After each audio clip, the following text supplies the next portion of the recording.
মুসলিম বা তারাও হিন্দু, তারা তো মিশছে একসাথে। আমরা তো একসাথে আছি, তারা কোনোদিন দেনদারি করেনি কি কারু আমাদের গলা ধাক্কা দিইনি। ওদের কুরবানিটা ওদের করতে দাও, আমরা বাঁচি।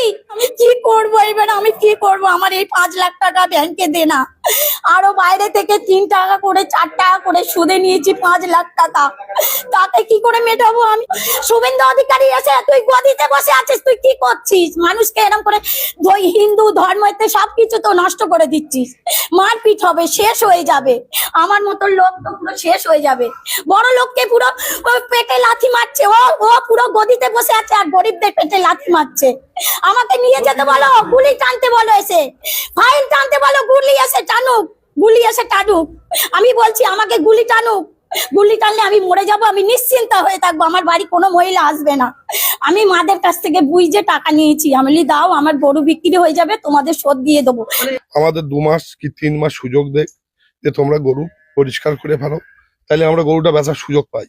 আর এই যে কুরবানির উপরেই আমরা তো ব্যবসা হয়, এই ব্যবসা কোনদিন চলে না, কিন্তু কুরবানিটা বন্ধ করা মানে ব্যবসাটা বন্ধ। আমি চাই কুরবানির এবারটা হোক, সিস্টেম বেঁধে দেয়, সিস্টেম অনুযায়ী কুরবানিটা হোক।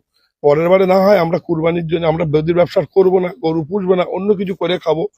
আমাদের ব্যবসার কোনো পুঁজি নেই, আমাদের ব্যাংকে লোন আছে, লোকের কাছে ইন্টারনেট টাকা আছে, ভুসির দোকান আছে, ওষুধের দোকান আছে, বিচুলি এলা আছে, সবই আমাদের দেনা করে করা। কিন্তু এই গরু বিক্রি হবে না, আবার কষাই বন্ধ, মানে তারপরে আমাদের অবস্থা খুব খারাপ। লোকে মারবে, ধরবে, গালাগালি করবে, পথে আত্মহত্যা করতে হবে। ওই তো কিছু করার নেই, দেনা না থাকতো তাহলে আমি না সংসার, আমি অন্য জায়গায় মজুরি খাটতুম, 400 টাকা রোজে সংসার চালাতুম। গরিব আছে কিনা পার্টি আসে না, কারকে বেচবো গরুগুলো, কাকে দেবো? পার্টি তারা কুরবানি বলছে কুরবানি হবে না, কুরবানি করতে দেবে না। হ্যাঁ, আমরা এই ধার দেনা করে বছরে এরকম গরু বছর তুলি, বউদের গয়না পায়না বন্ধক দিয়ে ধার দেনা সুদি ফুদি টাকা ব্যবসা এটা আমাদের করা হয়, আবার বেঁচে কিনে দেনা দুর্নীতি দেওয়া হয়। কিন্তু এবার তো মোটি একটাও বিক্রি হয় না। 14 বছরের গরু জবাই করা যাবে? 14 বছর থাকলে থাকে গরু? 14 বছর গরু বাঁচে মোট, অথবা 20 বছর 21 বছর। 14 বছর তার আগে তো গরু মরে যায় তো অনেক। 14 বছর গরু থাকে?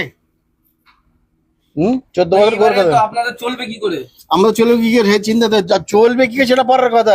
একটু যদি পরে টাকা না দিতে, তেল কেন গলা জড়িয়ে দিতে হবে? কেন খুদি টাকা নেওয়া, আমরা কি করবো? টাকা দিয়ে তাদের টাকা পরে দিতে হবে না? বৌদের গয়না বন্ধক দেওয়া আছে, তাহলে সেখানে ছাড়াবো কি করে আমরা?